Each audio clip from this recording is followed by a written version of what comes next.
ये आकाशवाणी रायपुर है। छत्तीसगढ़ी समाचार बुलेटिन के संग संगीता यादव के जय जोहार। अब सुनो आज के प्रमुख समाचार। कोविड महामारी ले प्रभावित अर्थव्यवस्था ला पटरी म लाए बर केंद्र सरकार ह कतकोन राहत उपाय के घोषणा करिन। एखर तहत केंद्रीय वित्त मंत्री ह आज 8 ठिन राहत उपाय के घोषणा करिन। राजधानी रायपुर में सिनेमाघर, थिएटर, स्विमिंग पूल, जंगल सफारी, पुरखौती मुक्तांगन, तेलीबांधा और बूढ़ा तालाब खोले के आदेश जारी कर दे ही। और प्रदेश के स्कूल शिक्षा मंत्री ह मोहल्ला कक्षा लेवैया हर जिला के 36 शिक्षक मन ला पुरस्कृत करे के घोषणा करे हे। देश भर में 18 बछर ले ज्यादा के सबो लोगन मन बर सरकारी केंद्र मन में फोकट में टीकाकरण अभियान चलाए जाथे। आप मन ले अपील है कि कोविड रोधी टीका जरूर लगवाओ।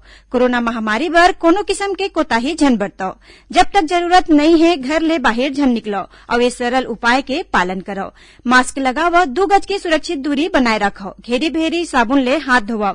लोगन मन ला कोरोना ले जुड़े जानकारी और उखर मार्गदर्शन बर राष्ट्रीय हेल्पलाइन नंबर हवे छत्तीसगढ़ बर हेल्पलाइन नंबर 104 और 0771 223591 संगे संग राष्ट्रीय हेल्पलाइन नंबर हवे 1075। अब समाचार विस्तार ले। कोविड महामारी ले ज्यादा प्रभावित अर्थव्यवस्था ला पटरी में लाए बर केंद्र सरकार ह कतकोन राहत उपाय के घोषणा करे हे। केंद्रीय वित्त मंत्री निर्मला सीतारमण ह 8 दिन राहत उपाय के घोषणा करिन, जेमा ले 4 पूरा तरह ले नवा है, जबकि 1 ठिन स्वास्थ्य और संरचना क्षेत्र ले जुड़े हे। आज नई दिल्ली में मीडिया ला संबोधित करत वित्त मंत्री ह कोविड प्रभावित क्षेत्र मन बर 1 लाख करोड़ रुपया ले ज्यादा के ऋण गारंटी योजना के ऐलान करिन। एक ठन आने उपाय के तहत वित्त मंत्री ह 25 लाख छोटे कारोबारी मन बर ऋण गारंटी योजना शुरू करे के घोषणा करिन। भारत हा कोविड टीका लगाए के मामला में एक और बड़का उपलब्धि हासिल कर ले है और कुल टीका के मामला में अमेरिका ले आगू निकल गए है। प्रधानमंत्री नरेंद्र मोदी हा कोविड टीकाकरण अभियान में भारत के ए बड़का उपलब्धि पर खुशी जताए है। भारत हा अब तक 32 करोड़ 36 लाख ले ज्यादा कोविड टीका लगाए है। भारत हा अमेरिका के तुलना में 33 लाख ले ज्यादा टीका लगाए है। श्री मोदी हा अपन ट्वीट संदेश में कहिन कि भारत के टीकाकरण अभियान तेजी ले चलत है। सबो लोगन बर निःशुल्क वैक्सीन दे के अपन संकल्प ला बोलत प्रधानमंत्री हा ओ जम्मो लोगन ला बधाई दिन जिन्हा टीकाकरण अभियान ला बढ़ाए बर प्रयास करत है।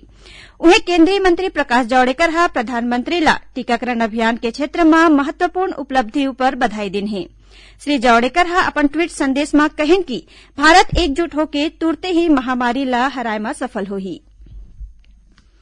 वैश्विक महामारी कोरोना ले बचाव खातिर प्रदेश में चलत टीकाकरण अभियान हा अब जोर पकड़ ले है।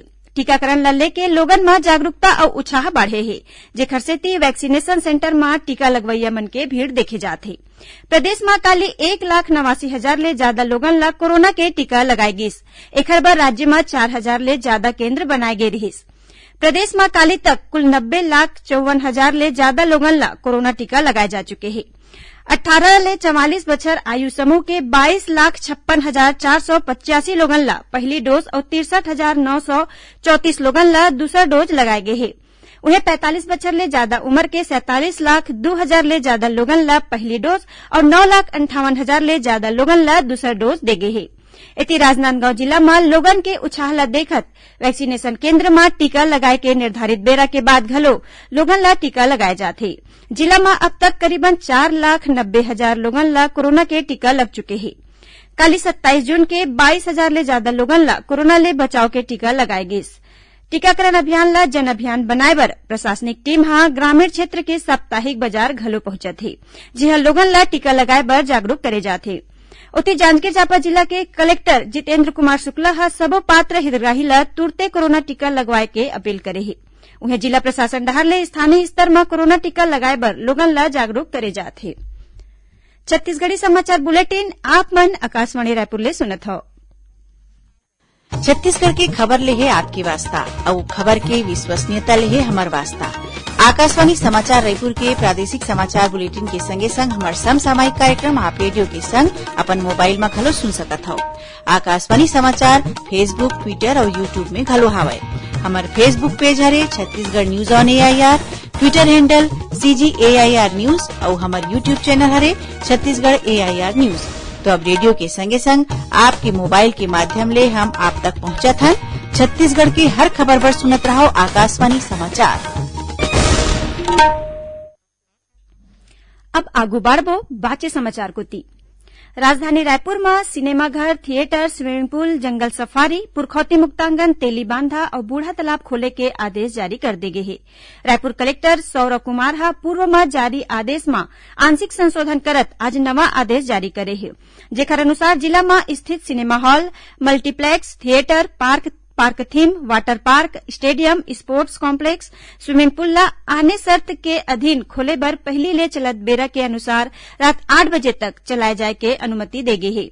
जारी आदेश के अनुसार स्कूल और कॉलेज छात्रा मन बर बंद रही, उन्हें छात्रावास में सिर्फ परीक्षा देवैया विद्यार्थी मन रहे के अनुमति दे गई है। एकर अलावा सरकार ले अनुमति प्राप्त सबो परीक्षा और ऑनलाइन शिक्षा ला छोड़ के सार्वजनिक रूप ले संचालित कोचिंग कक्षा और आने सबो शैक्षणिक कार्यक्रम बंद रही। ऐसने सबो तरह के सभा, रैली, जुलूस, धरना प्रदर्शन के अलावा सामाजिक, राजनीतिक, खेल, सांस्कृतिक और धार्मिक आयोजन प्रतिबंधित रही। संगे संग रतिया 8 बजे ले भिनिया 6 बजे तक लॉकडाउन लागू रही। आदेश के अनुसार होटल, रेस्टोरेंट, बार रतिया 10 बजे तक खुले रही। एकर अलावा व्यवहारिक कार्यक्रम में अधिकतम 50 लोगन और अंत्येष्टि, दशगात्र और मृत्यु संबंधित कार्यक्रम में कुल 20 लोगन मन शामिल हो सकी। यही बीच प्रदेश में कोरोना संक्रमण के स्थिति में सरलग सुधार देखे जाते। राज्य में कोरोना संक्रमण के दर घट के 0.9% पहुंच गए है। काली प्रदेश में कोरोना के 244 नवा मामला सामने आए हैं। प्रदेश में अभी कोरोना के सक्रिय मामला 6,596 है। मुख्यमंत्री भूपेश बघेल हा चारागाह निर्माण, हाट बाजार क्लिनिक बर वाहन, गौठान में मल्टी एक्टिविटी सेंटर बर शेड निर्माण और देवगुड़ी निर्माण के काम बर डीएमएफ मद ले करे जाए के घोषणा करीन। श्री बघेल आज अपन निवास कार्यालय में आयोजित खनिज विकास विभाग के समीक्षा बैठक में कहिन कि हाल ही में प्रदेश के आने जिला में करे गए कतकोन घोषणाओं पर अमल बर डीएमएफ के राशि के उपयोग करे जा सकी।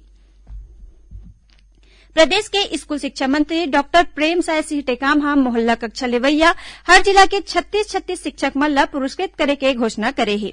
ओमन पढ़ई तुहर द्वार कार्यक्रम के दूसर साल के शुरुआत के पहली समग्र शिक्षक डहर ले आयोजित वर्चुअल कार्यक्रम ला संबोधित करत कहिन कि वेबिनार में नवाचारी शिक्षक मन के माध्यम ले लइका मन के पढ़ई के समस्या के हल खोजे के प्रयास करे गए है।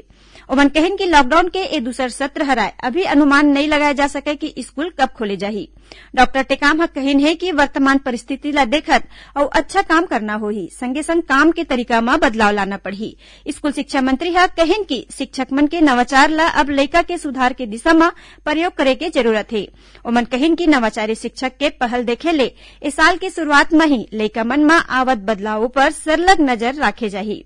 ओमन शिक्षक मन ले लइका के पढ़ई ला रुचिकर बनाए खातिर आने विकल्प ला देखे बर और ओमा ले अपन परिस्थिति के अनुरूप विकल्प के उपयोग करके आगू आए के आग्रह करेन। ए वेबिनार में 62,000 ले ज्यादा शिक्षक मन भाग लेन। उन्हें स्कूल शिक्षा मंत्री 22 नवाचारी शिक्षक के अनुभव घलो सुनेन। अब समाचार सारमा। दंतेवाड़ा जिला में चलाए जात लोन वर्राटू अभियान ले प्रभावित होके एक ठिन इनामी सहित 3 माओवादी मन पुलिस के सामने आत्मसमर्पण करीन और सूरजपुर पुलिस अपहरण के मामला में कार्रवाई करत मध्य प्रदेश, बिलासपुर, सरगुजा संग आने जिला मन ले 5 नाबालिग बालिका मन ला बरामद करे है। संगे संग ये मामला में 7 जिन आरोपी ला गिरफ्तार करे गए है। आखिर में प्रमुख समाचार एक घाव फेर। कोविड महामारी ले प्रभावित अर्थव्यवस्था ला पटरी में लाए बर केंद्र सरकार कतकोन राहत उपाय के घोषणा करीन। एकर तहत केंद्रीय वित्त मंत्री आज 8 ठिन राहत उपाय के घोषणा करीन। राजधानी रायपुर में सिनेमाघर, थिएटर, स्विमिंग पूल, जंगल सफारी, पुरखौती मुक्तांगन, तेली बांधा और बूढ़ा तालाब खोले के आदेश जारी कर दे है। और प्रदेश के स्कूल शिक्षा मंत्री मोहल्ला कक्षा लेवैया हर जिला के 36 शिक्षक मन ला पुरस्कृत करे के घोषणा करे है। एकरे संग छत्तीसगढ़ी समाचार बुलेटिन इहे सिरावत है। जय जोहार।